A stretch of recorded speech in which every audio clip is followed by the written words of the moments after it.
All right then. Welcome everyone to Los Alamos, New Mexico. This is the SALA Event Center, and our audience that has braved the cold weather, and for some of you, very long drives to get here. And I would have liked to see more Los Alamos residents, but I see one or two familiar faces, and very happy that you're here, and hope you'll be thinking of questions for our esteemed speakers who have coming from across the world. As I think most of you know, the Los Alamos Study Group is a think tank and anti-war, disarmament and arms control related organization.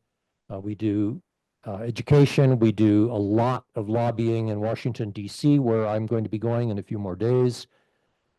We are, in a way, nuclear insiders. The head of NNSA meets privately with us from, just happened in November, to talk about programs. We will meet with corporate heads of the warhead establishment again. We are very much interested in increasing the peace, as it were, in between U.S. and Russia as foundational for most of the policy changes we'd like to see. The study group began in 1989 with meetings in Los Alamos at Fuller Lodge. We've had a lot of meetings. In those early days, we had the lab associate directors would sometimes come out and meet with us, Hans Bethe, other parties talking about the Comprehensive Test Ban Treaty and the future of Los Alamos. But those were more peaceful days. And now a kind of iron curtain has descended in American society where it is no longer even possible to talk about some of the things we'll talk about today. So we're trying to break the mold a little bit. Now we're very fortunate in having these speakers with us. Let's see, to remind myself of all, I'm going to need to open up a tab so I can get things right. Bear with me. First, Dr. Trenin, who will be our first speaker. He is an academic supervisor at the Institute of World Military Economy and Strategy at the HSC University of the Russian International Affairs Council.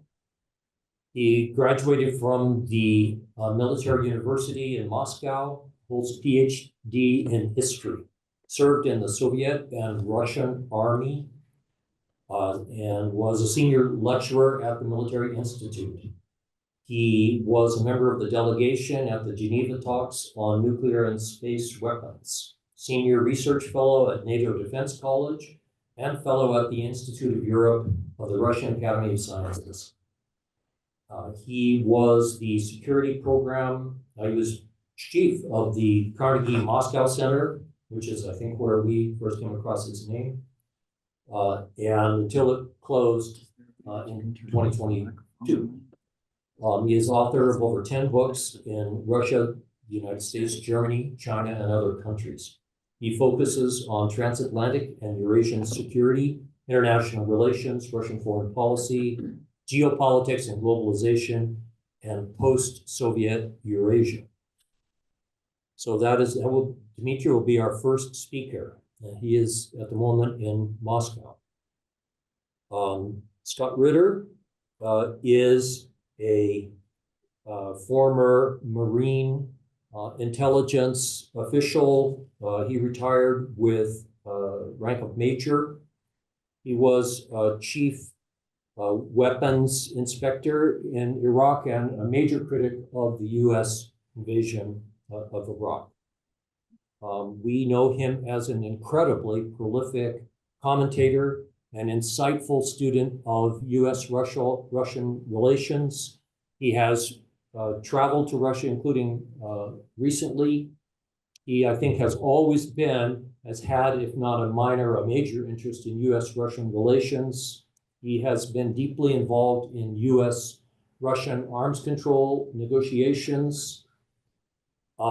He has written fine books on nuclear history and is one of the most qualified people we could possibly have from the U.S. side to discuss paths to peace in Ukraine. I should mention he's been to Ukraine recently, and as well as his other travels in Russia. So with that, let's see, return to Zoom.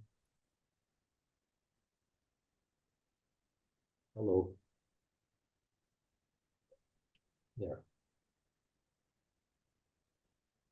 With that, we'll begin with Dmitri Trenin, and he has complete freedom to, let's see here, hold on, I want to just get no, okay. We see. View. Speaker. There we go. Dr. Trenin, the floor is yours. Well, thank you. Thank you, Mr. Mello. Thank you very much for this very generous introduction. Listening to it, I thought of myself as some sort of a fossil coming from two very different ages in our common history. One is the period of the Cold War, and then the period of U.S. Russian partnership that unfortunately came to an end. I wouldn't say abruptly, but very sadly, several years ago. First, I would want to make sure that we're talking about peace in Ukraine and not just stopping the fighting there, not just about a ceasefire, a truce, or however you want to characterize that. And I think it's a fundamental issue that we need to be aware of. It's easy to see why the people in the West who 2 years back, or let's say 2.5 years back, we're talking about inflicting a strategic defeat on Russia. And these people included the still current U.S. Secretary of Defense, Lloyd Austin, and why many of them are now supporting some sort of a ceasefire in Ukraine. And they want to make it appear some sort of a concession to peace, concession to common sense, concession to humanity. In my view, if at this moment in time, it were the Ukrainian army who was making advances and capturing or recapturing the territory lost since February 2022, these people would hardly be talking about a ceasefire. And any discussion of a truce would, I think, be labeled immediately as helping Mr. Putin, helping Russia, and certainly a very bad thing.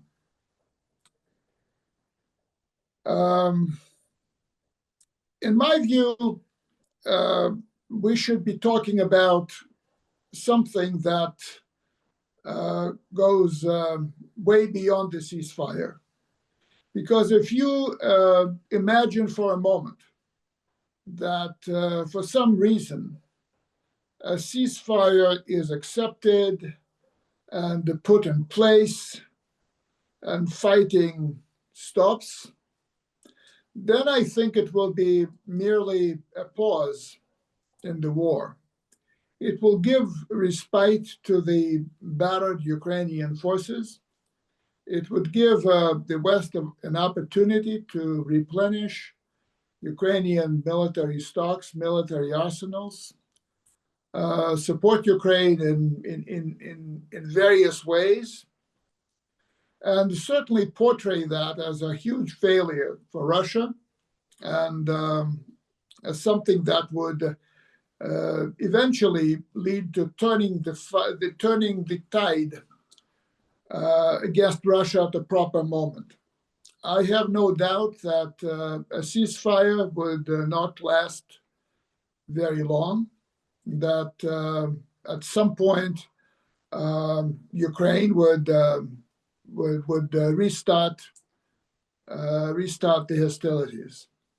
If, however, you imagine that the ceasefire holds, then I think it's not a bad thing in the eyes of those people who were calling and still are thinking about giving Russia a strategic defeat, because Russia would be locked in this never-ending confrontation with Ukraine, and Russian resources would be focused on that situation and would be drained, and Russia would be weakened, which I think is essentially the end goal of certainly the strategy of this U.S. administration.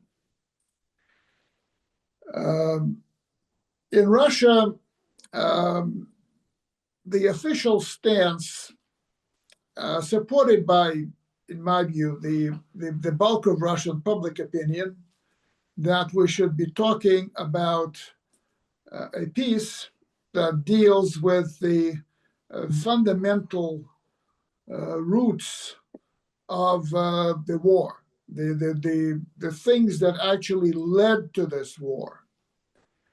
And I believe that those things come in two categories. One category is what a lot of very thoughtful Americans were warning for a long time, since the early 1990s, but never were heeded by the powers that be. That was NATO enlargement.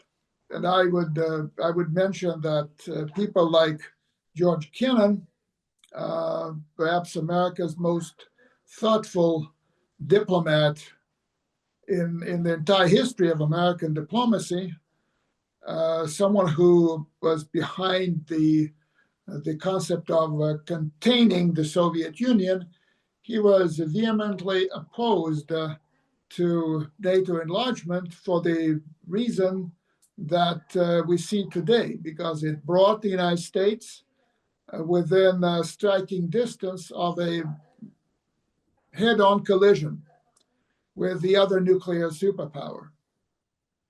That was not something done out of any good feeling toward Russia, but that was a very rational calculus by, as I said, one of America's premier strategic thinkers. And NATO enlargement, which started in the early 1990s, and that was adding more and more countries to NATO, was like applying pressure to the Russian spring, the spring that, if released, could do a blowback to the forces that were pressuring it. And this is exactly what we have been seeing since February 2022.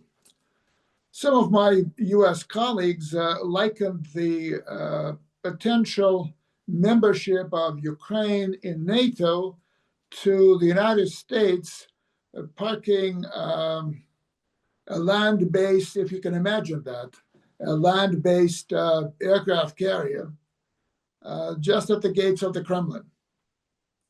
And certainly that was something that no leadership in Russia could have tolerated. Putin had been warning about that all the time.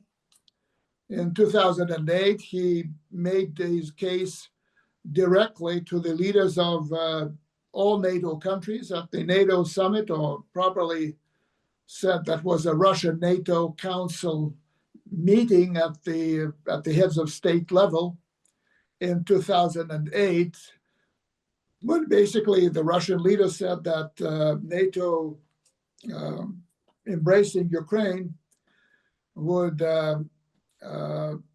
make sure that Ukraine splits, that Ukraine no longer is united, and moreover, that military conflict might ensue or will ensue in that case, precisely what we're witnessing today.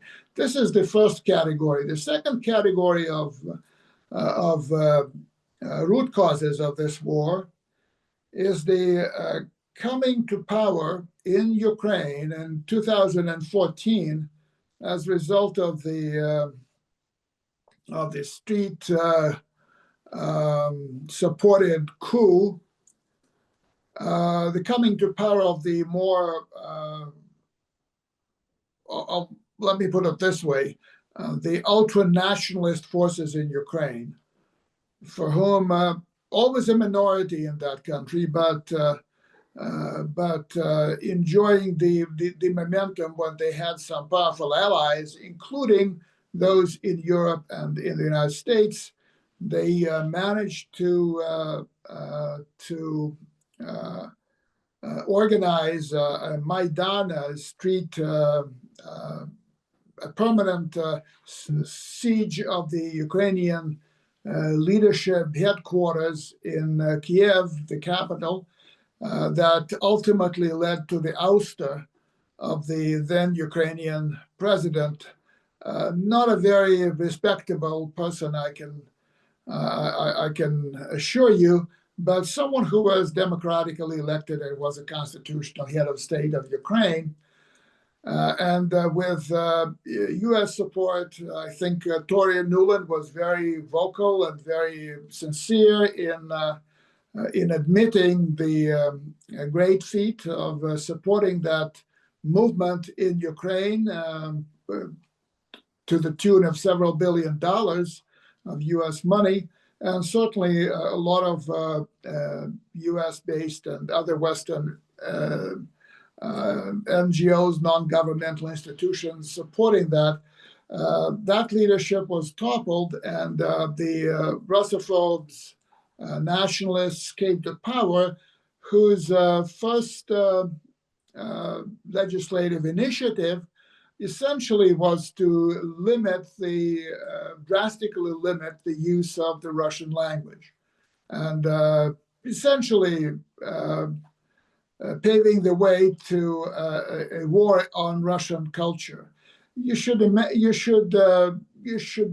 that in Ukraine at that time, the majority, well, let's say a near majority of Ukrainians, whether they were ethnic Ukrainians or ethnic Russians, used Russian as their first language. About a third of the population or a quarter of the population were actually of Russian stock. Much of the country was essentially made a part of the Russian Empire through the efforts of the Russian state. So basically, you have a major war, let's say, in the offing on Ukraine's true identity and the true nature. I don't want to take too much of your time and discuss the history of Ukraine. If you're interested in how it's viewed from here, where I am, we can discuss it later.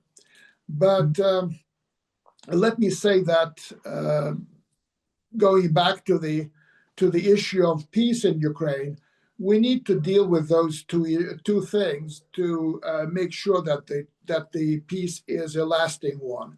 One is the security aspect, and two is the kind of Ukraine that exists post-war. In terms of the security aspect, it's certainly Ukraine's status as a neutral state, a state that is not aligned with either Russia or NATO, primarily NATO, because this is something that Russia will never tolerate, and for good reason, in my view. And that it is also a demilitarized state, that its armed forces are limited to very limited self-defense.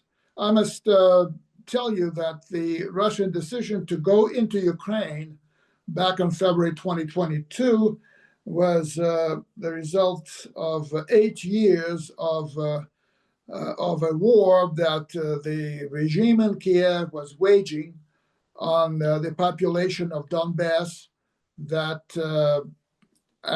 immediately after the coup in 2014 held referenda and opted for independence overwhelmingly. And Kiev tried to suppress that by force, and they would have snuffed out that quote unquote separatist movement had it not been for Russian support at that time, not military support, but various ways of supporting that Russian-speaking region in defending its rights within Ukraine. And when this proved no longer possible, and Ukraine was preparing, and there's proof of that, to take over Donbass and essentially put down all resistance to this Russophobic, ultra-nationalist, neo-Nazi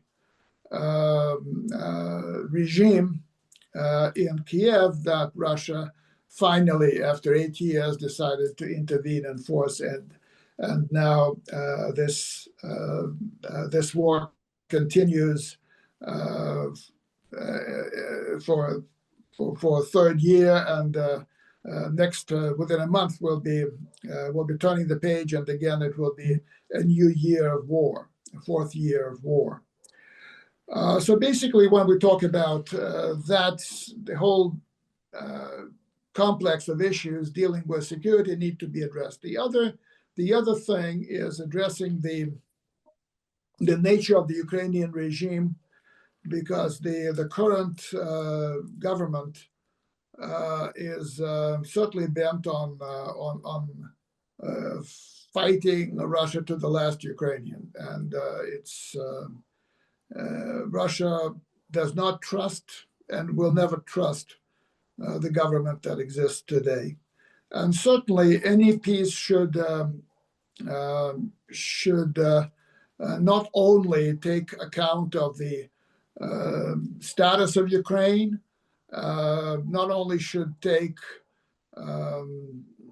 account of the security landscape in Eastern Europe that includes Ukraine but goes beyond it, but it should also take account of the territorial changes that happened after February 2022, when 4 regions of Ukraine, what used to be Ukraine, that were recovered by the Russian military, held referenda, and they decided to join Russia, just like Crimea did back in 2014.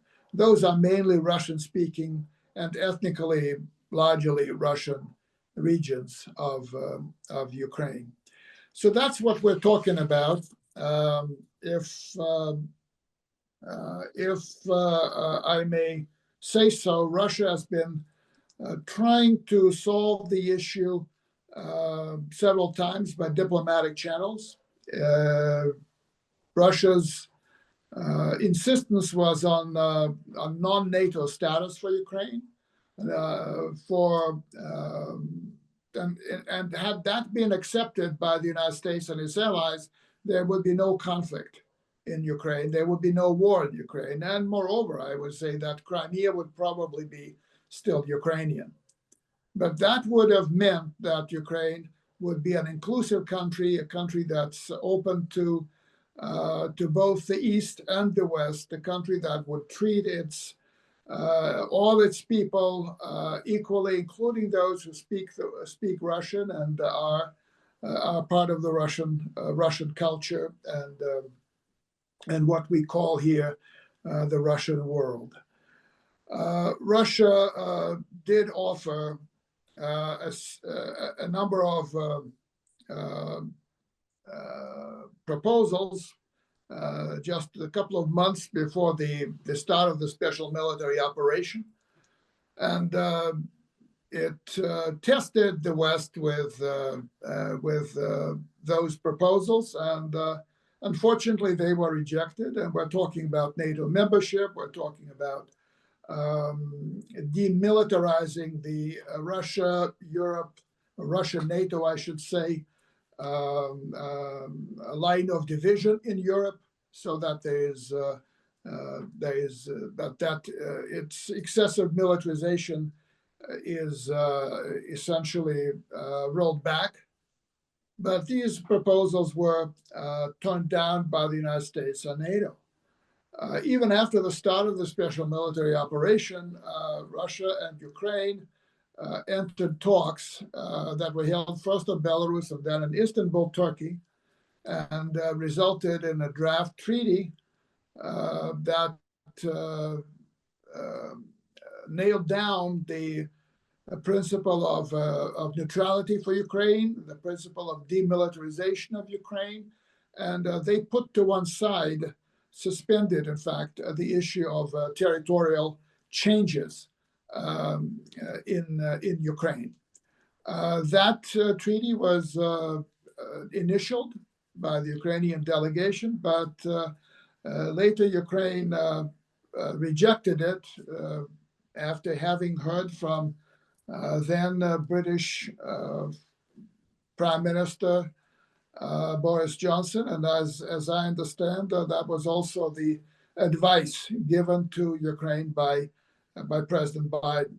So that's where we are. The most recent proposal for ending, not only ending the fighting, but ending the war, came from President Putin about 6 weeks ago, actually 7 months ago, in mid-June in Moscow.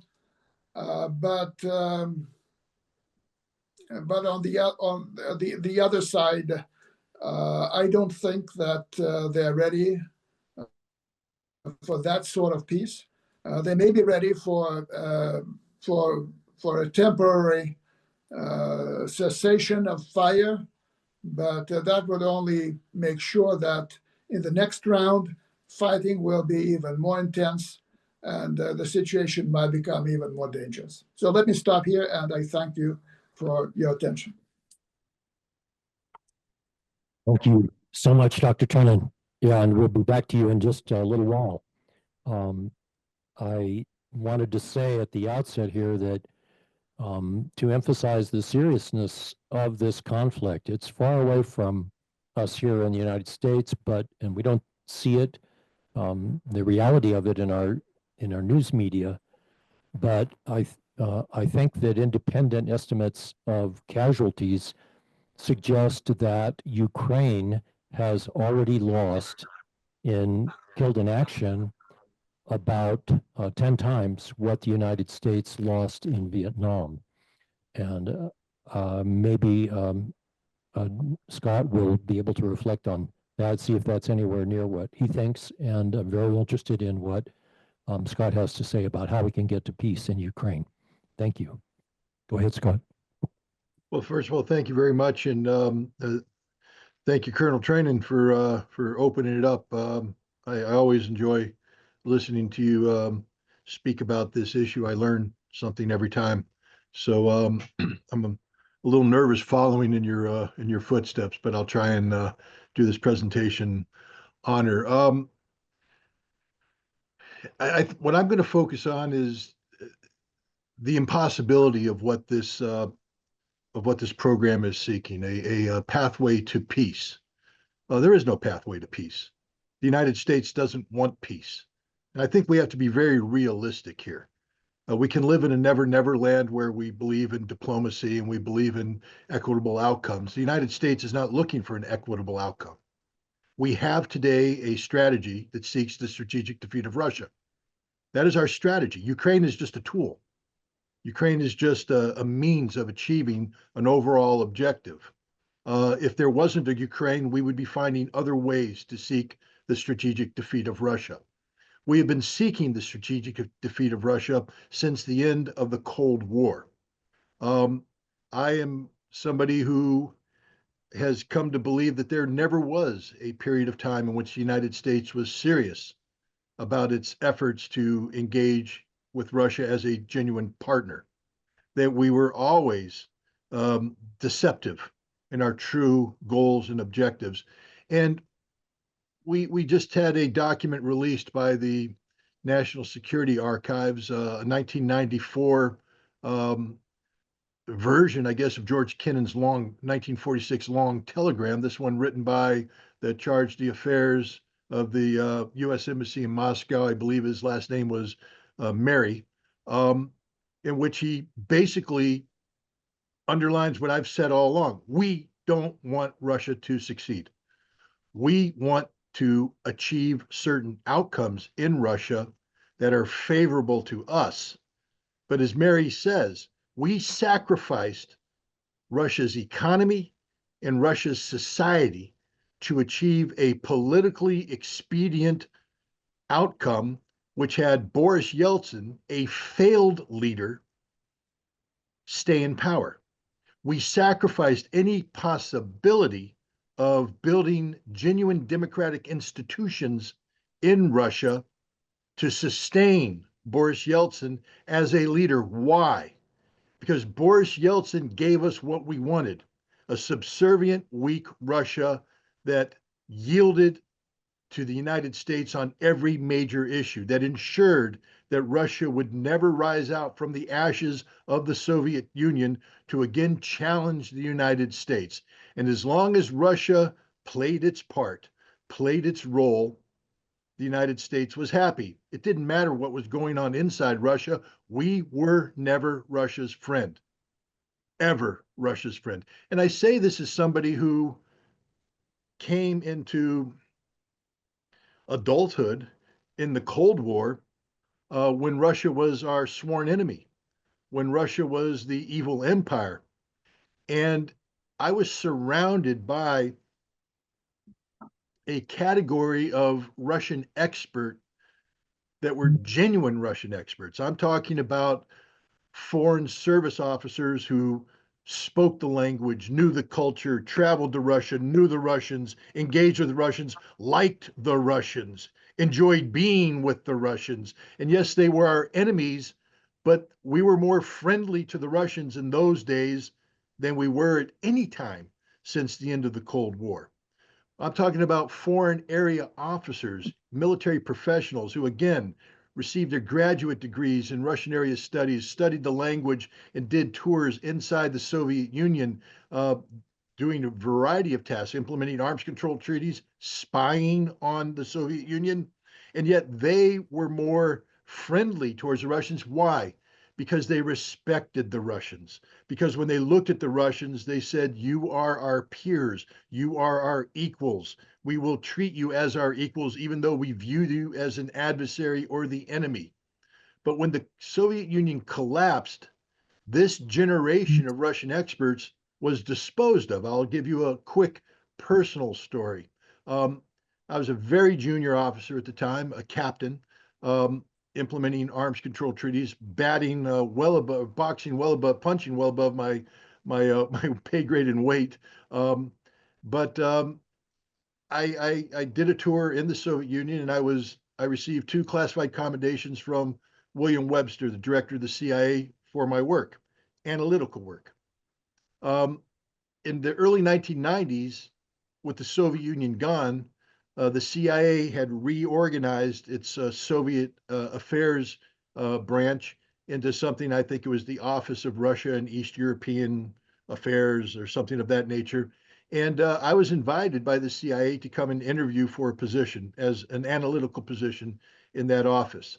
And I went to the interview, and I was interviewed by a very senior CIA official. And when the interview was finished, they said, we won't be offering you a position. And I said, why not? And he said, well, I said, because literally 3 years ago, the director of the CIA stood up and said I was one of the finest analysts of the Soviet Union in the United States intelligence community. What happened now that I'm not qualified to be a Russian analyst? And they said, well, that's the problem. You're a Soviet analyst. We don't want those. We need people who have a new outlook, a new view on Russia. What they wanted were people that no longer viewed Russia as a peer or Russia as an opponent worthy of respect. They were looking for people who could go to Russia and help bring down Russia, to tear Russia apart, not to be a friend of Russia, but to be an occupier, a colonizer of Russia. That was the new mindset, not only in the CIA, but in the State Department, in the United States Department of Defense. Every single old school Russian area specialist was disposed of, retired, pushed to the side, and replaced by a new generation of Russian experts who weren't Russian experts. They were experts in exploiting Russia. And this is where you get your Michael McFalls and people of this ilk. And this is what led to Mary's, the Chargy affair, Mary's long cable of 1994 that outlined that we were making huge mistakes in Russia, huge mistakes. And everything he said came to pass. In 1999, when Boris Yeltsin transferred power to Vladimir Putin, this was a huge problem for people who had invested so heavily in the past decade of bringing Russia down, to suddenly have a Russian leader who said, I don't want to play that game. I want to stand on my own 2 feet. I want Russia to stand on its own 2 feet. I want Russia to reestablish itself as not a great power, but as the power it deserves to be. That Russia is a nation that has certain capabilities, and Russia should have every right to live up to those capabilities, to that potential. The United States never had any intention of letting Russia live up to its potential. And we sought from the very beginning to bring down Vladimir Putin, initially by trying the same sort of trickery that we did with Boris Yeltsin, pretending to support democratic institutions, but instead using facade of democracy to take control of Russia, to undermine Russia's legitimate leadership, etc. Then we sought to weaken Russia by engaging it in overextension of its capabilities, by challenging it in the near abroad, by creating internal conflicts in Chechnya and elsewhere. This is the reality. The United States CIA has a game plan on how to destroy nation states. And we do this by isolating them. Then we attack their economies, and then we erode their societies. And this leads to the political collapse. And we have used this model over and over and over again in time. Most recently, we saw this model succeed in Syria, where we isolated Syria, subjected it to sanctions, placed it under certain stresses, attacked it from within, created nonstop conflict until all was left was an empty shell that at the first strong wind fell down. This is our approach to Russia today. There is no such thing as a ceasefire. A ceasefire is simply a pause in our effort to destroy Russia. See, what Russia has done here in the special military operation is something quite spectacular. They're winning. They're winning not just on the battlefield, but they're winning at every category of this conflict, because this is a conflict that isn't about just Ukraine. It's about destroying the Russian economy. It's about continuing a process of tearing Russia down internally by creating facades of democracy, the Nemtsovs, the Navalnys, and others. These are all CIA fronts designed not to promote democracy, but to destroy Russia from within. All of this was eroding Russia. the Ukraine conflict came along, and Russia was able to, in one fell swoop, because of our decision to sanction Russia, liberate itself of the Western disease. The Western disease that had insinuated itself into the Russian economy, into Russian politics, into Russian society. Russia was able, through shock treatment, to purge itself of this Western disease. And then they turned the tables on the sanctions. It backfired on Europe, and Russia was able to then, reach out diplomatically and build stronger diplomatic ties. All of the effort that the CIA made throughout the 1990s into the 2000s, the teens, up until the beginning of the special military operation to erode Russia from within, collapsed. Russia now became stronger than it had ever been. Elections proved it in March that Vladimir Putin today is more firmly entrenched politically than he has been at any time. The Russian military is stronger than it has been at any time. Russian diplomacy is more viable than it has been at any time. Russia today is the strongest it has ever been. And this is because of the momentum that it has achieved, not just on the battlefield, but everywhere. Everything is related. The battlefield is the engine. This is a war of attrition, and Russia is winning the war of attrition. And as long as this war continues and Russia continues to tear down everything that gets thrown at it, the West will never catch up. The West is behind the 8 ball, economically, politically, everything. Europe is falling apart. Europe today, there is no unity about how to proceed with Russia. You see, one by one, governments topple and replaced by politicians who say, we don't want this endless conflict with Russia. We want to bring an end to this conflict. This is bad for the United States. This is bad for the West. The defense industries can't catch up. Their economies are collapsing, and the Ukrainian military cannot sustain the rate of attrition. They don't have the manpower, and the West can't provide it with the resources. So now ask yourselves, why would Russia ever agree to a ceasefire? Because the moment Russia agrees to a ceasefire, everything it has accomplished since February 2022 is lost. Everything is lost. The moment there's a pause, the West catches up and Russia loses all of its advantages. And remember, the goal of the West is the strategic defeat of Russia, not to bring stability to Europe. And so by catching up, they just reset the clock to begin the conflict anew, and Russia will now begin to erode from within.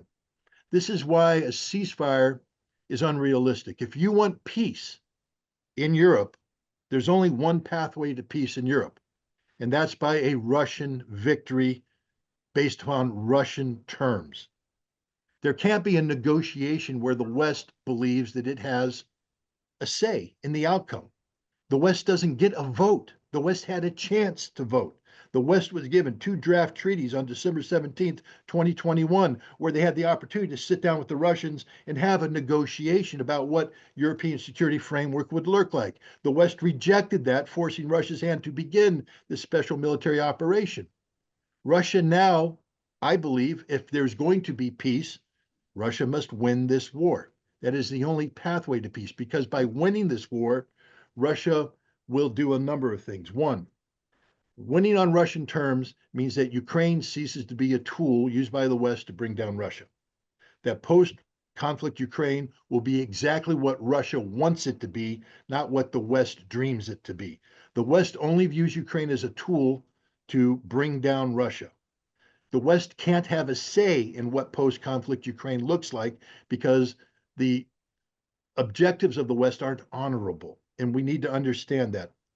The West is not honorable here. The West is not looking for equitable outcomes. The West is looking to win.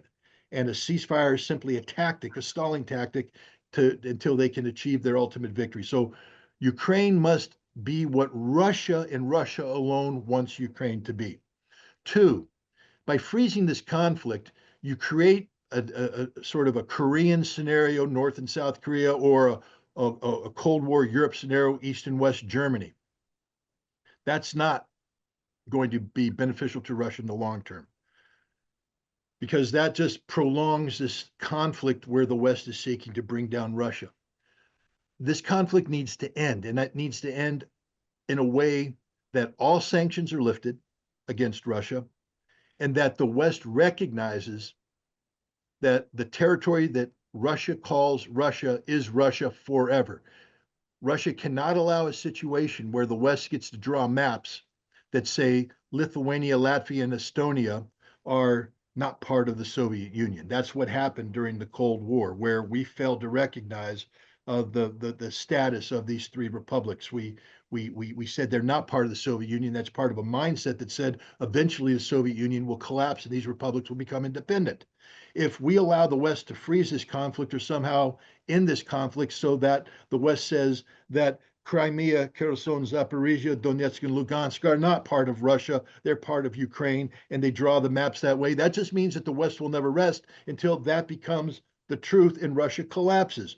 Russia must end all that nonsense right now. When this war ends, those territories must be recognized by the West as being part of Russia now and forever in perpetuity, because that way you bring an end to this nonsense of we're just going to wait until Russia collapses. And the other thing is, by Russia playing to its strengths, we are in a situation today where NATO may not survive the decade. And while this was not Russia's goal and objective going into this conflict, Russia was simply seeking to have NATO return to its 1997 borders. It will achieve Russian strategic objectives of eliminating NATO as a threat to Russia. NATO has no legitimate reason to exist. Its post-Cold War legitimacy is derived by its need to search for enemies. They found an enemy within in 1999 when it bombed Serbia. They found an enemy in Libya. They found enemies in Afghanistan. And today they identify Russia as the enemy. If you have a conflict that freezes with NATO continuing to view Russia as the enemy, then this mindset of seeking the strategic defeat of Russia hasn't been defeated.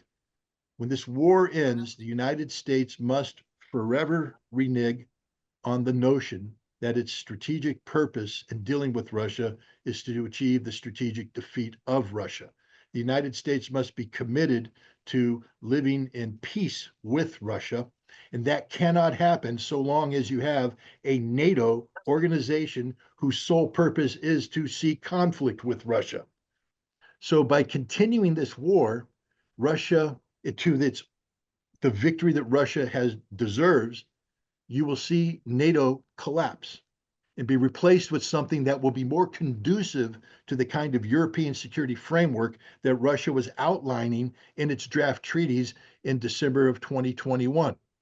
Russia has sacrificed so much to get to this point, and they're at a point now where victory is in their grasp. A negotiated conclusion to this that doesn't meet Russia's strategic objectives is a strategic defeat for Russia. And it's something that here in the United States, if we truly want peace, we can't accept. And I'll tell you why. Because Russia cannot be strategically defeated. Russia is a nuclear weapons state. If you seek the strategic defeat of Russia, you seek the destruction of all humanity. Because at the end of the day, Russia will use its nuclear weapons to survive. And if your goal is the strategic defeat of Russia, what does that mean? You want Russia to collapse economically. You want the Russian society to collapse. You want Russia to collapse politically. You want Russia to go away. Russia will not go away. And therefore, you're saying we are looking for a nuclear confrontation with Russia, and a nuclear confrontation with Russia means the end of the world. This is why I'm so adamant that the only pathway to peace is a Russian victory in every way, shape, and form, because a Russian victory does away with the possibility of continuing this decades-long policy of seeking the strategic defeat of Russia. And I'll leave it at that. Thank you very much.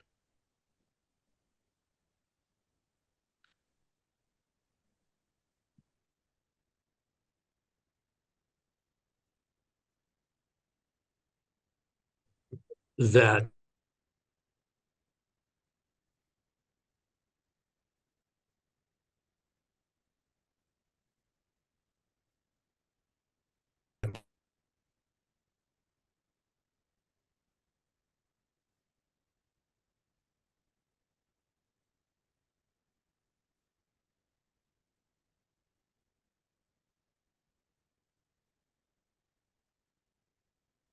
I hope everybody heard me. I wasn't speaking to, I certainly did. okay. Well, well done, Scott. Thanks. Great. You were great.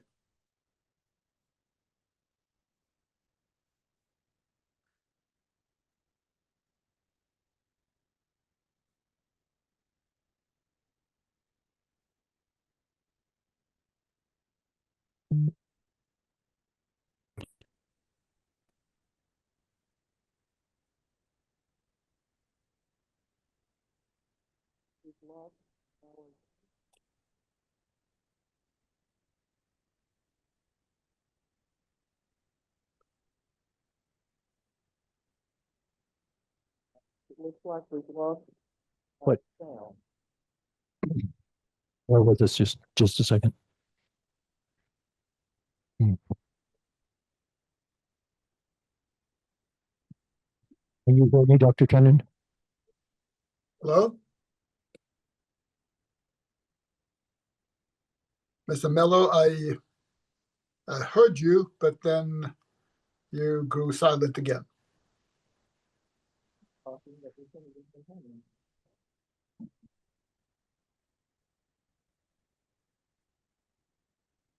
Okay, let's put the audio box on.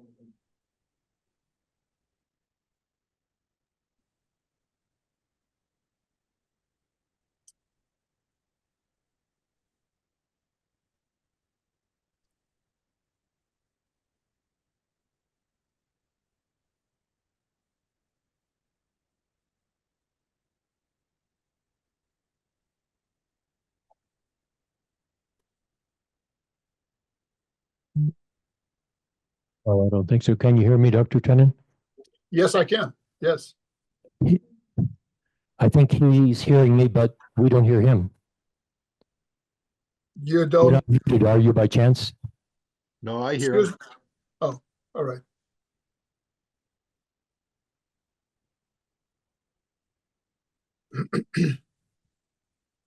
Your system.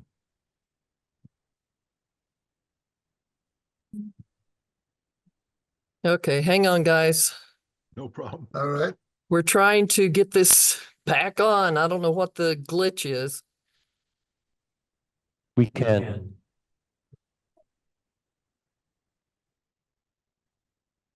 I was afraid because I'm doing this from a hotel that when I set up this, that I was going to be the technical problem here, but Yeah, everything has just gotten turned off for some reason.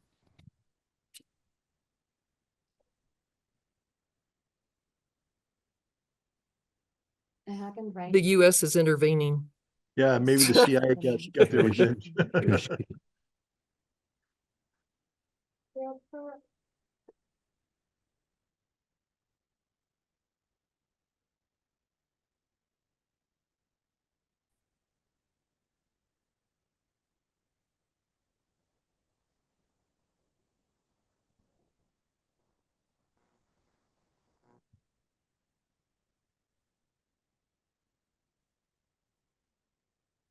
Can either of you hear me?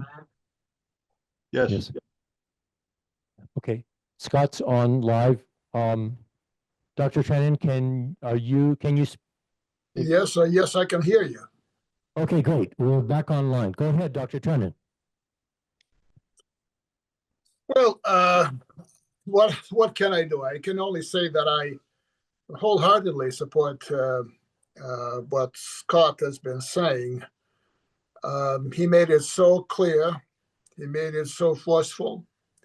He made it in such a brutally honest manner that that one meets very seldom in today's discussion. Excuse me, discussion panels. I think I excuse me. I think I will stress one point that he made, and it's a fundamental point. I'm glad that he made it, because coming from me at the very start, that would have that could have been received differently. I am fully convinced that the way to peace in Ukraine and in Eastern Europe, and the only way to peace, is Russia's victory in Ukraine. And I think that that victory will have to be achieved through military efforts of the Russian military. This is not something that you would hear the Russian president or the Russian foreign minister say for very obvious reasons. But the logic that Scott Ritter has just laid out makes this absolutely certain that without a very clear victory that cannot be disputed by anyone, there will be another attempt at strategically defeating, quote unquote, Russia. And the name of the game so far in the Ukraine conflict has been that of escalation. Escalation coming from the United States and its NATO partners and its Ukrainian instrument. And each time they were careful in crossing the quote unquote red lines that they drew themselves. They were cautious. They didn't want to get into a real war with Russia. Certainly that was not the intention of the Biden administration. They wanted to defeat Russia without actually committing U.S. forces to the task.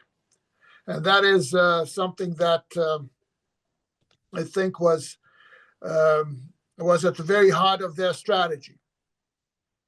But essentially, this looked like a game of a Russian nuclear roulette. No one really knows where the actual red line of the Russian leadership lies. And by engaging in a game of escalation, the salami tactics, trying to climb carefully, but without stopping on the ladder of escalation, was bringing the United States into a very real danger of having Russia strike back at not only at Ukraine, but essentially at its Western backers. It was President Putin who said, I think it was in September, that an attack on Russia by a non-nuclear state, i.e. Ukraine, aided by a nuclear power, i.e. the United States, was a condition that allowed Russia to use weapons, nuclear weapons, against both the instrument and the actual puppeteer. And that was in my view, a very serious warning. And Putin came very close to saying, and actually he more than hinted at that at some point the permission given to Ukraine, quote unquote permission, because we know that Ukrainian actions, major Ukrainian actions, are directed and supervised and supported by the United States. Ukraine using long-range systems against Russia was essentially inviting a Russian response, not only at Ukraine, but primarily by those people who gave those systems to Ukraine. So the conflict may be happening thousands of miles away from the United States, but the longer it lasted, the closer we came to essentially a nuclear war between Russia and the U.S., something that I think most people believed was well nigh impossible after the Cuban Missile Crisis of 1962 and the process of gradual of arms control or gradual détente and essentially U.S. recognition that was behind it of the Soviet Union as at least in military and political terms a co-equal of the United States. So I think that the strategy has failed. Using military means to defeat Russia is, as Scott very correctly pointed out, is impossible. It's a mission impossible. Other instruments of achieving that same goal, sanctions, all sorts of sabotage, trying to undermine the morale of the Russian people. These things will continue to be employed, but so far they have been ineffectual in their result. So I believe that there is no substitute. If we're talking peace seriously, there's no substitute for a Russian victory in Ukraine. And in my view, Russia has no need at this point of any security guarantees from the United States or anyone in this world. The guarantees that Russia can only rely on are the guarantees that can be provided by Russia itself. I don't think, and this is, let's say, this is something that may sound very sad, but I believe it's realistic. I don't think that peace will come very soon, the peace that Scott was talking about. Even after Russian victory, what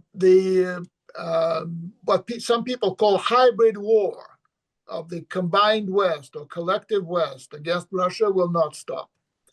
They will be opening other fronts against Russia. They will be trying to undermine Russia from within. They will be counting on a potential succession crisis when we're all human beings. Mr. Putin will be transferring power to somebody else.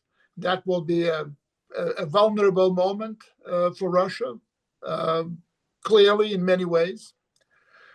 So people are playing a long game, and I don't think that so far political changes in the United States are of the nature and scale to take us away from the road to war and to put us on the road to peace. We'll be watching very closely the first steps and the follow-on steps by the incoming administration. But I must say that although people are open to eventually having an equitable relationship with the United States, and not so much in terms of hopes that such a relationship can be constructed in a reasonably short period of time. So I think we'll have to wait a long time. So we will not be out of the woods even after Russian victory in Ukraine. And we must prepare for, I think, a long period that hopefully eventually takes us to a realistic revision of the unworkable policies in the United States.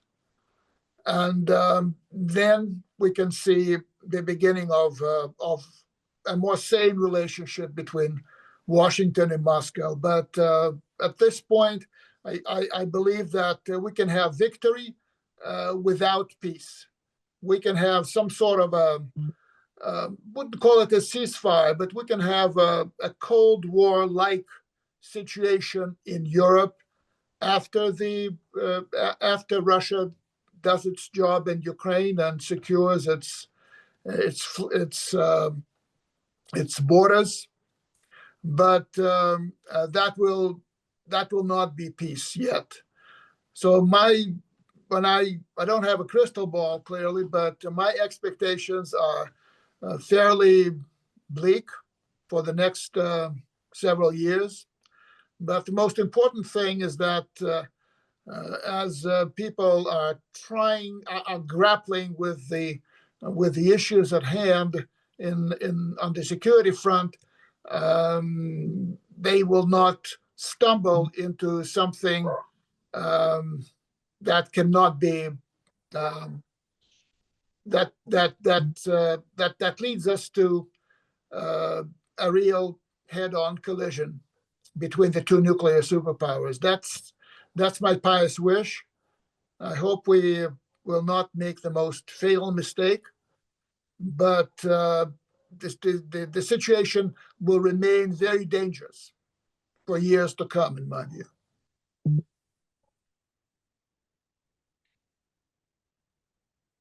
Thank you so much, Dr. Trenin. Now, Scott, do you have any other further remarks, I hope, for? about the Well, I same just want level type? to emphasize one thing that Dr. Trenin just said that I think is not paid attention to nearly enough. And that is the question of the succession to Vladimir Putin. It's a very difficult conversation to have, especially in Russia. Every time I tried to have this conversation in Russia, it was discouraged because it was seen as seeking to undermine the Russian government. Look, Vladimir Putin is as strong as he's ever been, mentally, physically, politically, but he's a man in his 70s. And eventually, he will not be able to govern. We see what happened to Joe Biden. Age takes its toll. I believe that Vladimir Putin intended fully at some point in time to create democratic institutions in Russia that could allow for the transfer of political leadership seamlessly, so that it didn't matter what the name was, that the system worked. But because of the United States, because of the interference, because of the fact that we destroyed, anytime there was a potential of the creation of genuine democratic institutions in Russia, we undermined it by turning into a CIA front to destabilize Russia. We have a situation today where Russia is literally a one-party state, and there is not, what I can see, a path to the transition of power. This is not a dictatorship, but this is a state that Vladimir Putin has shaped in his image for 25 years. And this becomes the greatest point of vulnerability. I've been watching Russia for some time now, and I don't claim to be PhD level expert on Russia, but I just watch the way Vladimir Putin governs. I watch as he travels to the different oblasts, to the different districts. He meets with the governors. I watch as he engages. I look at his leadership style. It's a very effective leadership style, but it's also a leadership style that is dependent upon strong central leader, him, Vladimir Putin. I look at the erosion of democracy in, for instance, let's look at Novosibirsk. In the city of Novosibirsk, the mayor used to be elected by popular vote, but now they've done away with the popular vote, and the mayor is elected by a vote of the people's deputies, by the legislative bodies. This is not democracy. This is a continuation of one party rule, or a continuation of oligarchy in some ways. And what this means is that when you lose a Putin, the glue that holds Russia together is in danger of losing its stickiness. And this is exactly what the CIA is looking for. If I were in the CIA and I was advising the president and saying, if your job is to undermine Russia, What we need to do is keep Putin in power. We need to make sure that Russia is totally dependent on Putin. We need to do everything to make sure that all eyes are on Moscow and that there's nobody to replace him, so that when he goes, Russia's at its greatest weakness point. And this is a vulnerability for Russia. And I bring this up in the context now of the next issue, which is nuclear weapons. I agree with Dr. Trenin. We came closer than I think hardly nobody realizes how close we came to having an actual nuclear conflict between Russia and the United States this past fall. The United States exceeded Russia's threshold for use of nuclear weapons, at least once, maybe twice. And we have a situation now where the United States, we have an administration that is talking about, entering into modernization of American nuclear arsenal. We have the last remaining arms control vehicle, the New START Treaty, expiring in February of 2026. When that expires, and there's no effort being made right now to keep it alive, all caps will be lifted. You will see both sides begin a new arms race. That will be horribly expensive, more so for us because Russia's already ahead of us. Russia's already begun the modernization, and their industrial base is ready for the expansion. We can't even produce a ground-based strategic missile. The price tag gets out of control. We're talking about a new submarine missiles, new bombers, new everything. It's going to cost us trillions of dollars by the time this is done. And it'll be done at the same time that this political crisis is going to be taking place inside Russia. The arms race will be exploding at a time when there will be political vulnerability inside Russia. This is a very, very dangerous situation, which is why if I were advising the president, I would say we can't allow this confluence to take place. We, the United States, to protect our national security, to protect humanity, to preserve humanity, have to forestall this confluence, because that can lead to global ending disaster. Two policy tracks. One, we need to stop this nonsense with Russia as soon as possible. And this is the opportunity the Trump administration has to sit down with Russia and end this strategic defeat cycle that we're in, to tell the Russians right off the bat, we are no longer interested in strategically defeating you. We're not going to yield and roll over and play dead and let you do. But I don't think Russia wants to take over the world. Russia just wants security and stability. We need to give Russia that opportunity to do that. We need to do that by shutting down the CIA's Russia Mission Center, transferring responsibility of the Russia target to the State Department, so that we are pursuing diplomatic ends to build a partnership of peace, as opposed to an intelligence-driven mechanism seeking to undermine and overthrow. We need to change the mindset of the United States now, so that Russia has a chance to build the institutions necessary for successful transfer of power in a post-Putin environment, where they don't feel threatened from the outside, where they are confident in their own institutions and they can move forward. And we need to do that in conjunction with arms control. What Professor Trenin said is 100% correct. Russia has no interest in arms control with the United States right now. Why would they? Why would Russia have an interest? The one thing that guarantees Russia's survival is its nuclear weapon. And the United States has not been a good partner in arms control. I've had many conversations with Anatoly Antonov, the man who negotiated the New START Treaty.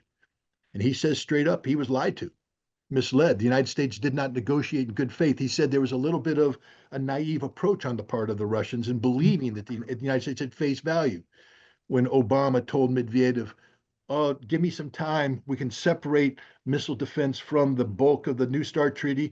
We need to do that for political reasons, but we'll get back to missile defense. We never did. because we never intended to do. We lied.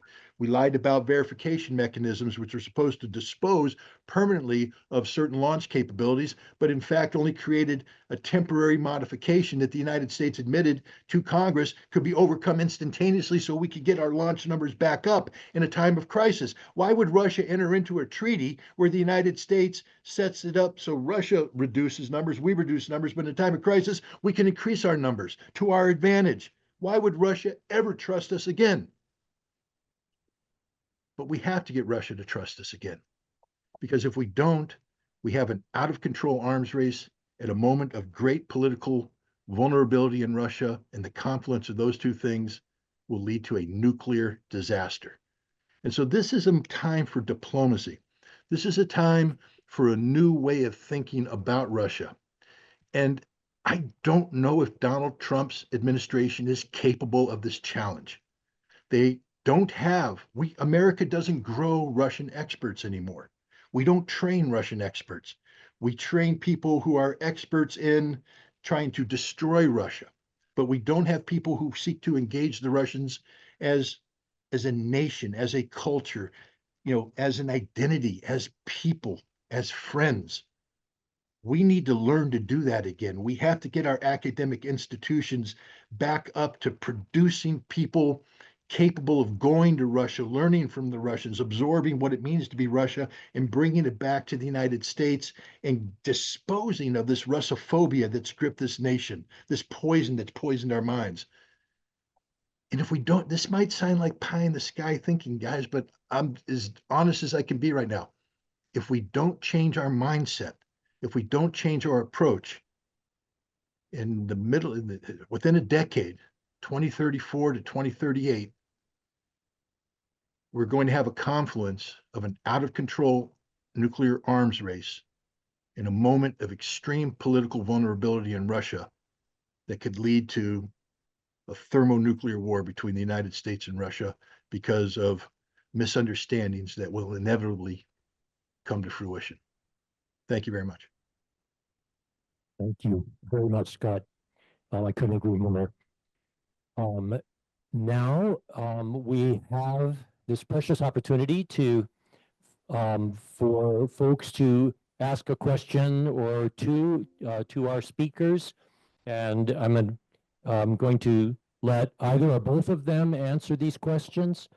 And I have many questions myself, but let's go to the audience. So please, lady here in the pink. Do I need to stand up or? Oh, you're fine. Okay. Thank you, Dr. Trenin and Major Ritter. We really appreciate all the information and your expertise. I'm Lisa Hampton. I'm a former and retired program manager. Worked in the nuclear weapons complex for 32 years at various sites.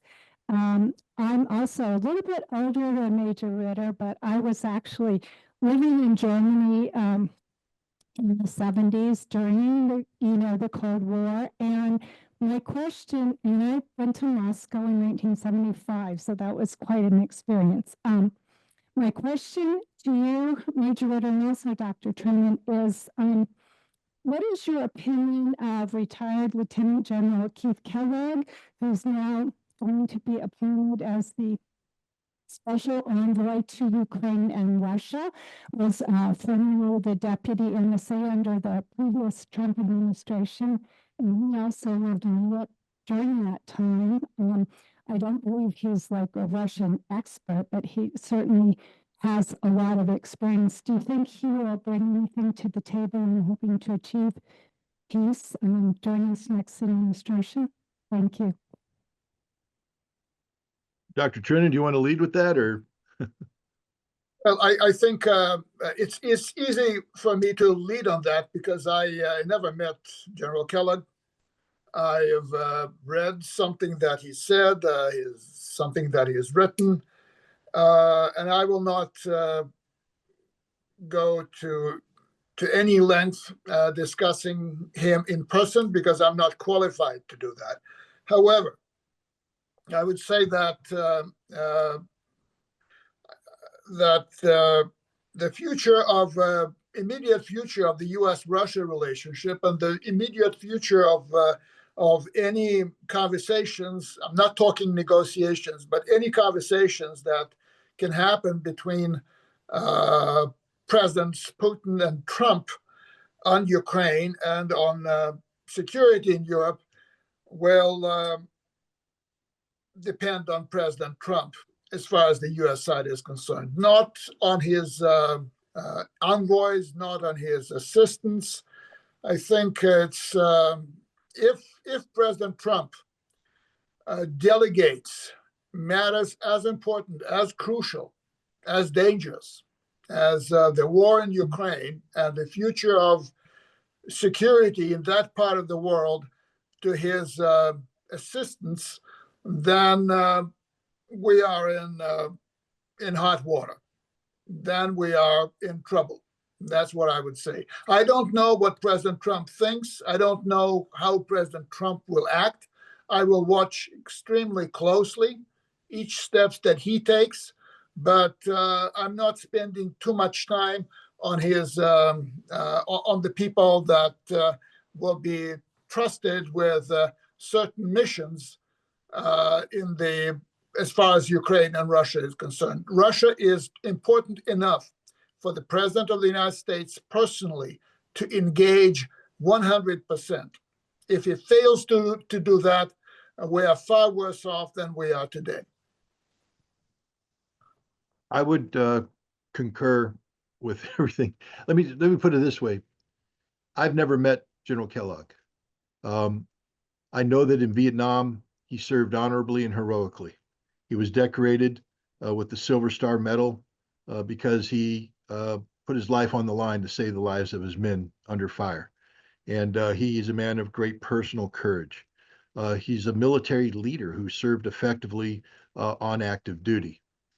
He is not a Russian expert. He knows nothing of Russia. He knows nothing of the Soviet Union and knows nothing of Ukraine. He knows nothing of the complex history and cultural issues at play here. He's a proponent of peace through strength, with an emphasis on strength, not peace. He is a foreign policy bully. He is a man who believes that you can intimidate the other side. You can threaten escalation and force the other side to yield to your strength. And if that's the approach he takes, again, I'm not a Russian, and I'm in no position to advise Russia. But I would say this. If I were advising Vladimir Putin, I would say that you do not entertain any initiative that comes from anybody other than Donald Trump. And even then, you ensure that Donald Trump knows exactly what the scorecard is. That Donald Trump cannot come up to a meeting thinking that Donald Trump's in charge, that Donald Trump gets to dictate an outcome. Donald Trump needs to know that if he sits down across the table from Vladimir Putin, that there's only one pathway to a successful negotiation, and that is for Donald Trump to shut up and listen to everything Vladimir Putin tells him, and then for Donald Trump to do whatever he can to meet the objectives set forth by Vladimir Putin. Vladimir Putin is the leader of a Russia that is engaged in a life and death struggle in Ukraine, because this is a life and death struggle, as I earlier articulated.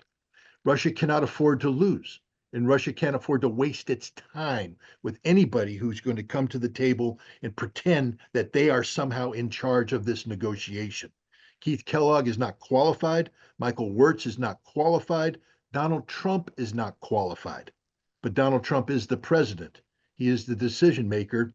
And only through Donald Trump can we possibly get to some sort of resolution to this issue, but only if he's willing to listen to Vladimir Putin and give the Russians what they need to have a viable peace.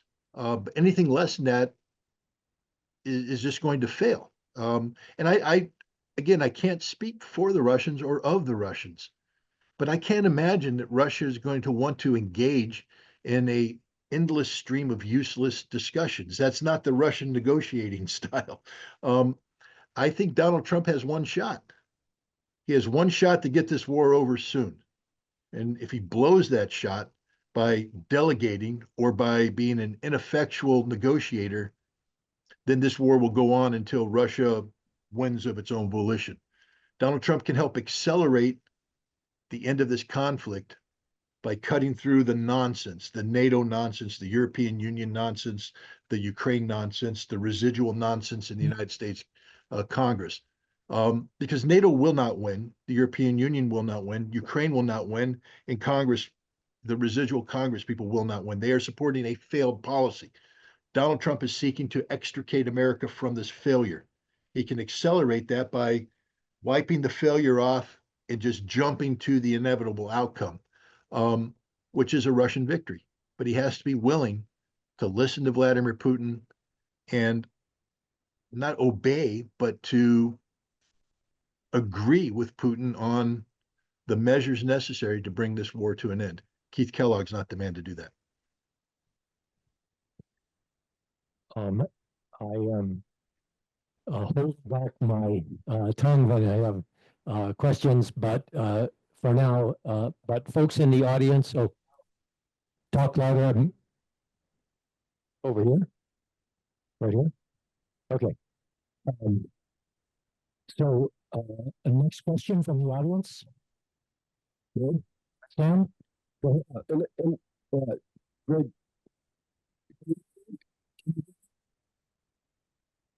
Wow. What? Yeah, it's on. Can you hear me, Scott? Yeah, I can hear you. Yeah, I couldn't hear the Can other you, two. can you hear me, Scott? Yes, we hear you perfectly. Okay. Yeah, I'm down. Yep. Yeah. Go ahead, Sam. This mic works? Sure. Is it working, Scott? Yep. Okay. I'm from Los Alamos. I was born and raised here. My dad worked in the nuclear weapons business as well as some other family members. Okay. I want to point out the fact that, first of all, Scott, when you talk about us as Americans with certain policies, I would say living here, people are more concerned here about their paycheck, for one, just economic issues. And as long as the rhetoric is that Vladimir Putin is evil, then they have an incentive, as well as how much they're being paid to design these new weapons. They have the incentive they need to move on with this disastrous second Cold War. So I wanted to throw that out to you. And also, I think that in this context, we're dealing with personalities, psychological personalities that aren't conducive for peace. Megalomaniacs, of course, if you want to call Putin that, you could throw Trump into that same category. And it's like taking two guys to a bar and that want to fight, and I don't care who they want to fight with, they're going to eventually find each other after they're inebriated, and they're going to fight. And I think that's the reality of what we're talking about. In layman's terms, I'm an excavation contractor. I don't normally deal with politics at this level. And so that's a perspective from being on the ground and actually talking to people that design weapons here. That, again, as long as they think that Russia is the enemy, they're not going to go outside this narrow circle that they've drawn and look at humanity as a whole and say, we don't want conflict because everybody loses in this.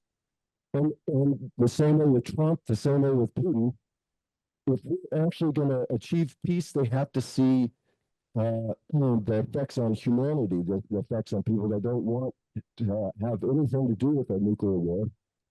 And so there's that. And I did throw out also, and I apologize for being all over the place, is that if America collapses, that will end the war in Russia. And we are concerned right here, right now, people, so it's with the effects of climate and the fires in Los Angeles. And on, every city is vulnerable as Los Angeles is, and that's what we have our mind on. But it is a collision course, and unless people start thinking more critically towards where we're headed militarily with our money, because again, we assume that we're going to take Russia down, but during the Cold War, close to taking ourselves down, and now we're almost there. So I'm going to leave it at that. Thank you. If anybody wants to respond to that, that's fine. But Yeah. Oh, thank you. Go ahead. Who wants to take that? Well, I'll start real quick and then I'll turn it over to Colonel Trent. I'll just address the issue of, the American. This past year, the past 2 years, I've been involved in a project that I call Waging Peace. And the premise of Waging Peace is I recognize that it's very difficult to get the average American to wake up and understand what's going on in Russia and comprehend the complexities of, nuclear superpower relations when they're struggling to live from paycheck to paycheck to paycheck. And that means that you have a limited opportunity to engage with the American people on these issues, and it becomes impossible when you have a systemic approach by the United States government, by academia, by the media of spreading Russophobia, the irrational fear of Russia based upon the hatred of Russia. But where do you get hatred of Russia when you don't know Russia? It comes from ignorance. We fear that which we don't know, and we're trained to hate that which we fear. And so Waging Peace was a project for me to go to Russia, to travel throughout Russia, to meet with Russians, to learn about Russia, to relearn about Russia, because I did study Russian history and language and culture back in the 1980s, but that was during the Soviet Union. I last was in Russia in 1992, and I didn't return until 2023. That's a big a lot happened in between. So I had to re-educate myself about Russia. And then I would bring this back to the United States and begin to write and to begin to speak and begin to meet with people and talk about the reality. And this was a very difficult thing because I was immediately attacked as being a Russian propagandist. I was a Russian propagandist because I had the audacity to go to Russia and ask Russians who the hell they are. To tell me, to educate me. And that made me a Russian propagandist, but I was able to fight through that. And I made a second trip to Russia. This one was over the Christmas and New Year's time. A magical moment to be in Russia, to understand the new Russia and how important these holidays are and how they resonate. And I was prepared to make a third trip to Russia this past summer. And I was prevented by the United States government, who seized my passport at the airport as I was getting ready to leave to visit St. Petersburg. And then I had the FBI raid my house, accusing me of being a Russian agent simply because they had the audacity to speak out against America's Russophobic policies. I was accused of interfering in the election processes of the United States by promoting a pro-Russian agenda. Well, my God, I wasn't promoting a pro-Russian agenda. I was just simply saying, let's learn about Russia. Learning about Russia is a threat to the United States, apparently, according to the Biden administration, according to the Biden Justice Department, according to the Biden FBI. We have to continue this process, this Waging Peace process, and that's going to be one of my goals and objectives in the coming year during the Trump administration, because as we just talked about, Keith Kellogg and Michael Wirtz are not Russian experts. And the American people, though, are not in a position to recognize this because they don't know anything about Russia. And they're continuing to be told tall tales of Russia, about the threat of Vladimir Putin, about, the other people are telling them what Russia is, how Russia behaves. Let the Russians tell us what Russia is. Let us observe the Russians directly and see how they behave. Let us decide this for ourselves, as opposed to having it dictated to us by a compromised academia, a mainstream media that serves as little more than the mouthpiece of a government that has a larger objective of strategically defeating Russia. In order to achieve that, they have to tell lies about Russia to make Russia a threat worthy of this effort to defeat it. So defeating Russophobia is perhaps one of the greatest challenges of our time. Nothing else happens as long as the American public is infected with Russophobia. And so I will continue to put every ounce of effort that I can muster into pursuing this objective going forward. Thank you, Scott. Dr. Trenin? Well, Mr. Mello, I don't think I have much to add to what Scott Ritter so eloquently said just a moment ago. No. Go ahead, sir. Another question? It's on. Thank you, Dr. Trenin and Scott. Loud. Also, do you have this done? Ready for them to hear. I'm so sorry. Can you hear me? Yes. Thank you, Dr. Trenin and Scott. Scott, I listen to you every week on Judge Napolitano's program. I always find your comments there interesting. What do you envision the end state of the Ukrainian war?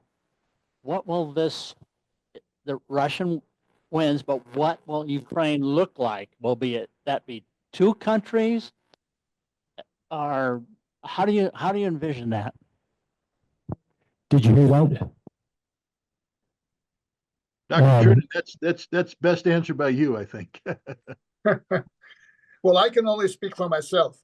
In my view, we're dealing with part of what used to be Ukraine that has joined Russia, starting with Crimea back in 2014 and then the 4 oblasts in 2022. I would not exclude that some other oblasts of Ukraine might go down the same path. So that's one Ukraine. That's one part of former Ukraine that will exist within the borders of Russia. That's my view. It's not what I think the Kremlin's view is, but that's how I think the war could end or should end from the standpoint of the Russian interest. I would also say that there is a part of Ukraine that is difficult to impossible to integrate with Russia in whatever way and form. And that's the western oblasts of Ukraine, 5 or 7, depending on what you count in and what you count out. They are historically the hotbed of Ukrainian Russophobia, the identity of unfortunately, the identity of the population of that part of Ukraine is built on the rejection of things Russian, unlike in the rest of Ukraine. I'm talking historically, and I think that Ukraine is best kept apart from the portion that lies between those two. Western Ukraine and Eastern and Southern Ukraine. And Central Ukraine, to me, looks like a state that is friendly to Russia, that is freed from, purged, if you like, of the people of ultra-nationalist convictions, who might go and take a new lease on life, if you like, political life in Western Ukraine. So that Ukraine is some sort of a peaceful, demilitarized, neutral country. I call it New Ukraine, that learns to live with Russia, learns to live again with Russia. I would stress that. and keep its Ukrainian identity, but in a friendly cohabitation with the Russian people to the north, and the Belarusian people, to the east, and the Belarusian people to the north. So that's my view of Ukraine. That central Ukraine should be off limits to the West. It's not just NATO, but the European Union that has taken an anti-Russian role that in the past only NATO played. So I think that such an architecture would make things far more stable, far more natural. And that to me is a cornerstone of peace as far as Ukraine is concerned. But again, this is my private view. This is not something that is on somebody's drawing board in the Kremlin or anywhere in the councils of the Russian government. I'll just add to this from a purely perspective of an American living in New York, and who studied a little bit of Russian history.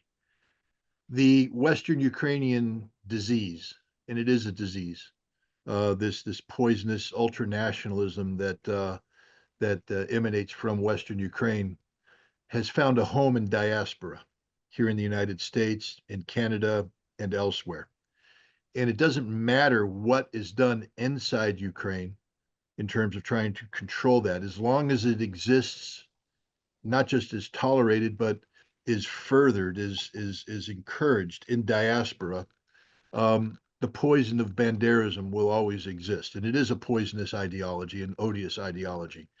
In Ellenville, New York, there is a camp that is basically run by the modern day version of the Organization of Ukrainian Nationalists. It's a children's camp where they poison the minds of successive generations of Ukrainian American children, educating them on the glory of Stepan Bandera and other people of this ideology. They literally parade with his portrait, and they sing songs in his honor, and they have a hero's monument with his statue. Now, in America, we have freedom of speech. And of course, if people want to engage in this hero worshiping of Stepan Bandera, that is their right to do so. But we have to delegitimize this. We have to make the hero worship of Stepan Bandera in America today as odious as would be the hero worship of Adolf Hitler, as odious as would be the expressing support for the Ku Klux Klan, or to talk about slavery. We have to make sure that it's recognized as a hate organization and that it has no future here in America. We have to destroy Banderism in diaspora in order to give Ukraine any chance at emerging from this conflict with a path towards peace. Because as long as the Banderas have proven, this is an ideology that will resurrect itself over and over and over again if given the opportunity. The Soviet Union thought they had defeated Banderism back in 1954, 1955, but they didn't. Because those whom they imprisoned were released by Khrushchev and allowed back into Ukraine, and those who fled into diaspora, living with CIA paychecks and the support of various governments to bring Banderism back into Ukraine. We have to end that cycle. If we don't end that cycle, it's going to be very difficult to talk about a Ukraine where peace is a possibility. That detail, because it answers one of the key questions raised in a recent essay by Gordon Brown, that the outcome of this war could well be a deeply resentful set of far-right people in Ukraine that will have a long-term problem for the West as well as for Russia. I don't know if you heard any of that. Did you hear that, Scott? The problem is, when in the Marine Corps, my eardrums blew out, and I have trouble hearing to begin with, and I couldn't hear a word you just said. Oh, I'm so sorry. I really appreciated that answer, because it deals with one of the practical problems we have. recent essay about that, for example.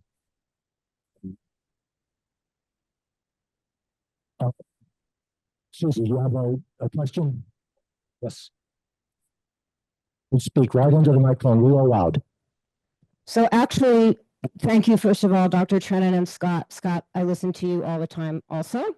And thank you to Los Alamos Study Group for hosting this really important time. I have 3 questions that have been submitted to me by people who wanted me to read them, probably won't, oops. Okay. Can you hear? Can you hear? Just one question, Susie. One question. Okay, my question, I guess, and that is the Los Alamos Study Group here in New Mexico, northern New Mexico. We're at ground zero of the new Cold War, where plutonium pits are that we're trying to ramp up new plutonium pits for the new nuclear warheads for the new to defeat Russia. And the Los Alamos Study Group has a call for sanity, not nuclear production, that has been in the works for several years. And I would like to share it with both you and Dr. Trenin, and I would like to ask you to endorse it on behalf of yourselves and your organizations. Great. And if we do have time for the other questions, there's a couple of people that We can maybe come back to them. Okay. Yeah, thank you, Susie, very much.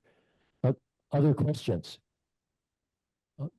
Mary, David, others? Okay, you gotta come up here, because sorry. Here, go ahead. We'll right up in that spot. Nice and loud.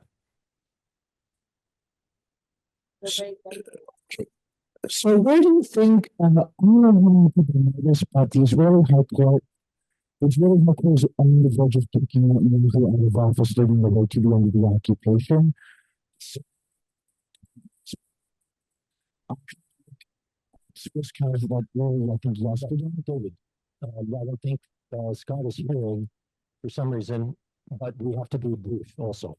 Basically, what do you think the lawful attempts in Israel against Netanyahu, what do you think this is going to initially claim?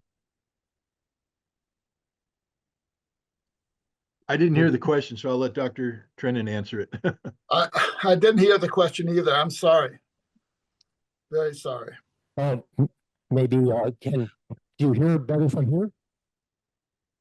The camera Okay. says- Sorry. Oh, I'm sorry. The camera says, sorry. The Israeli hardcore on the verge of kicking Netanyahu out of office. I can't hear. Okay. Can speak directly into the mic or something? I don't know. Oh. It's on. Yeah. Or that, no. Hear him now? Nope. No. Okay. Use Mr. Mello's mic. Yeah. It's good. So, Israeli hardcore is on the verge of removing from office in disqualification petition. Maybe it's where you're standing. Go. I don't know what's going on, but I can't hear a word. Over there. Oh, is this good?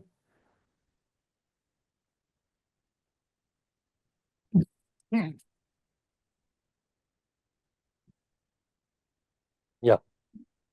Yeah. Okay. It's good. So, Israeli hardcore is on the verge.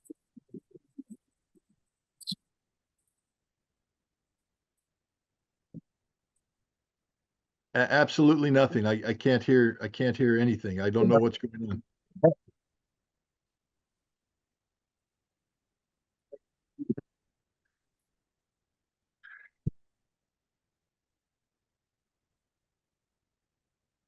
It's like the CIA is doing targeted jamming of your microphone. I mean, it's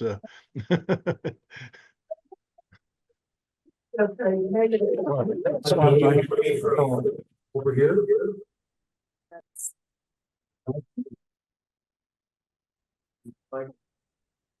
How do we mute this computer and use this computer? Yeah, for the we should do. It's gonna, with all the audio, I don't think it'll work. Hello, can you hear me? Oh, I wait. can hear you. Yes. Okay, so you could use the camera. Okay. You could just with the camera? Oh, just with the camera. Okay. Okay, that works. Yep, perfect. Okay, there we go. So that's fine. So the Israeli High Court is hearing a disqualification petition for, I'll keep okay, going. so the Israeli High Court is on the verge of potentially removing Benjamin Netanyahu from office with a disqualification petition from the hostages, factions of the IDF.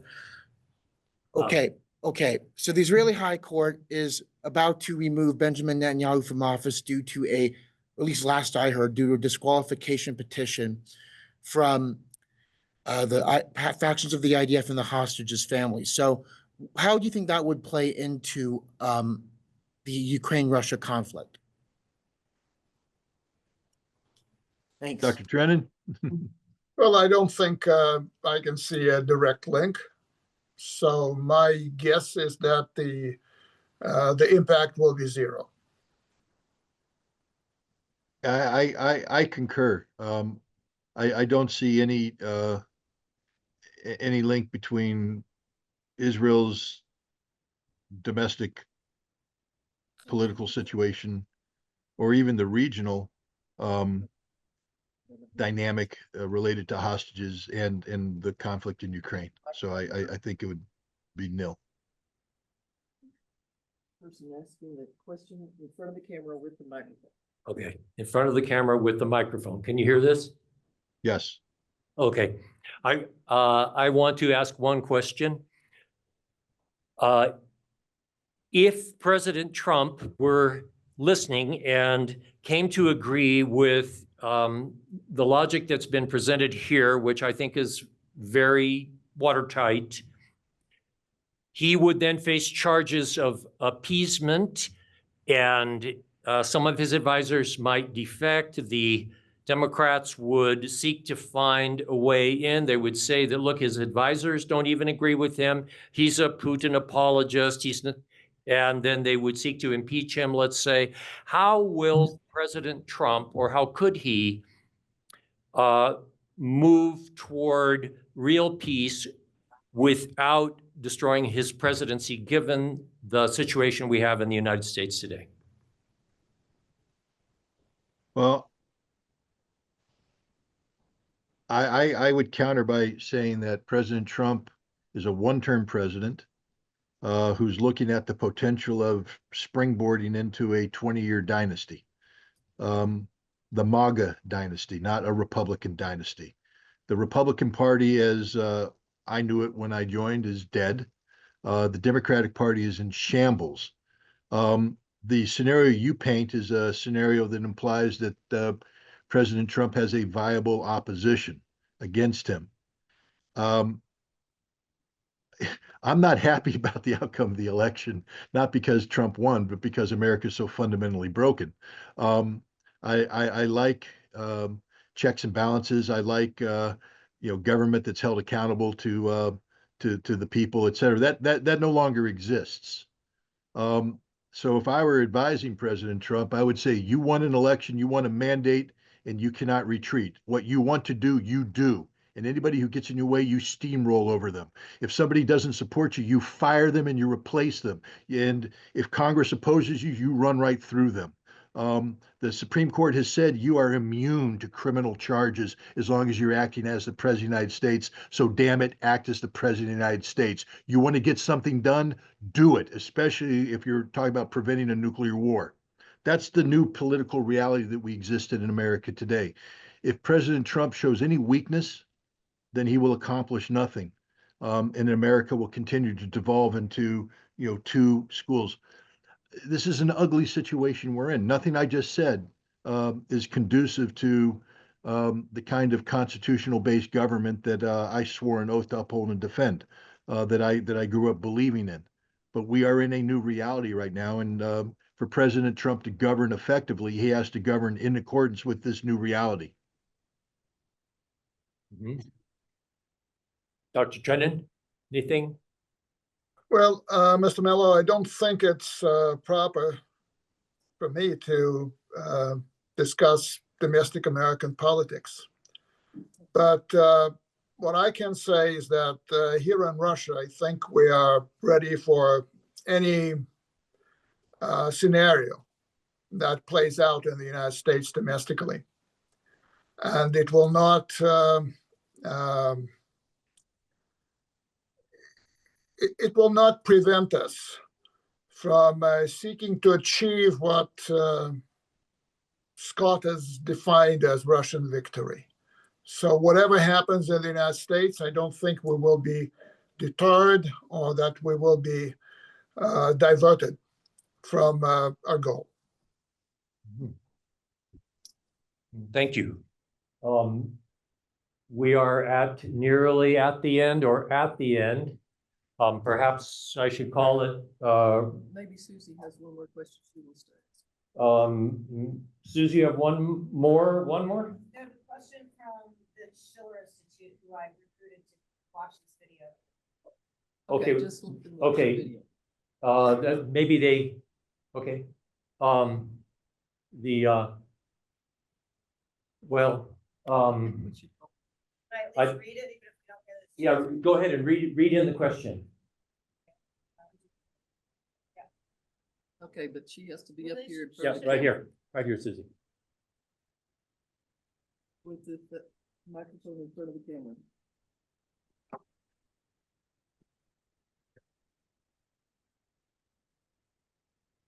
So this is from Richard Black from the Schiller Institute. And he writes, thank you, Dr. Ritter and he met Dr. Trenin and Mr. Ritter for your blunt talk. Taking it from the top, China and Brazil have made concrete proposals for negotiations to end the Ukraine conflict. The Schiller Institute has proposed 10 principles for a completely new security and development architecture. Do you see these widely circulated proposals as having an impact on thinking in the Russia-US conflict? What role do the demands for peace by South Africa and the global South for a pullback from the brink of nuclear war have on the global situation? Can this global majority have an impact? And Richard A. Black is a representative at the UN for the Schiller Institute. Thank you, Susie. Any? Did they get that? Yeah. Did you guys get that question? I yield the floor to Dr. Trenin to initiate the response. Well, thank you, Scott.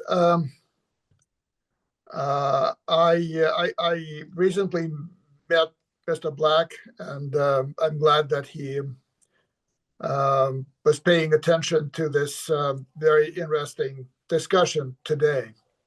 I think that the proposals and ideas that have been put forth by China, Brazil, and several other countries in what we call the world majority, not just the global South, but all the people, all the countries around the world that have rejected the U.S. invitation to join in the anti-Russia sanctions crusade and in an effort to help Kiev.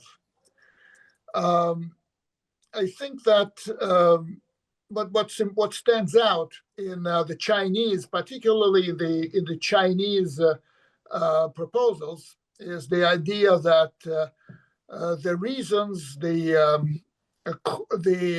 initial causes that led to the war in Ukraine need to be eliminated for peace to prevail. And that, I think, agrees very much with the thinking in Russia. So the war in Ukraine should will stop only when the reasons and factors that led to that war, and that would include also the U.S. strategies and policies that Scott Ritter has so clearly displayed in front of us just at the beginning of this discussion.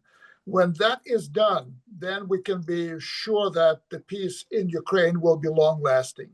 And of course, pulling back from the nuclear brink, I cannot imagine the kind of pressure as a human being that President Putin was under when, as again, Scott mentioned, the notional conditions for Russia's use of nuclear weapons were knowingly violated by the United States or trespassed across by the United States as late as last fall, with the permission, if you like, to use long-range missiles against Russia.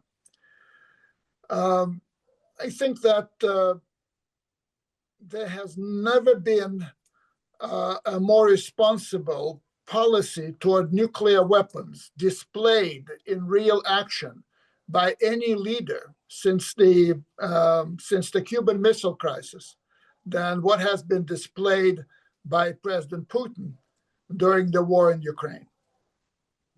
Russia is a very responsible nuclear power. But having said that, the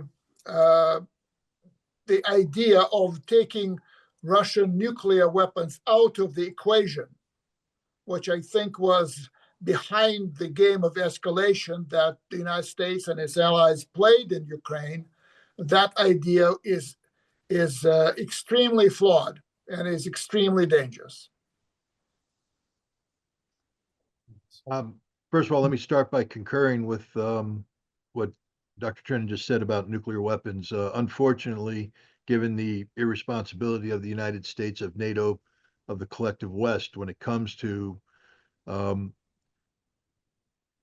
nuclear doctrine and nuclear policy, nuclear employment, that Russia can't take nuclear weapons off the table. So, and that's problematic because now we come to the crux of the issue. You see, I'm not going to accuse Brazil, China, South Africa, or any nation of putting proposals on the table that aren't done in good faith. I believe all of these nations sincerely are looking for a pathway to peace. But the problem is their formulas presuppose that both Russia and the collective West, because it is a collective West issue, are negotiating in good faith.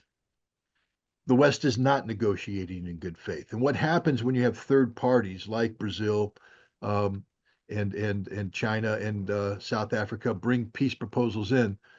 Russia, of course, having good relations and being of sound diplomatic mind, sits down and listens to them, and it makes a good faith effort to see what can be done.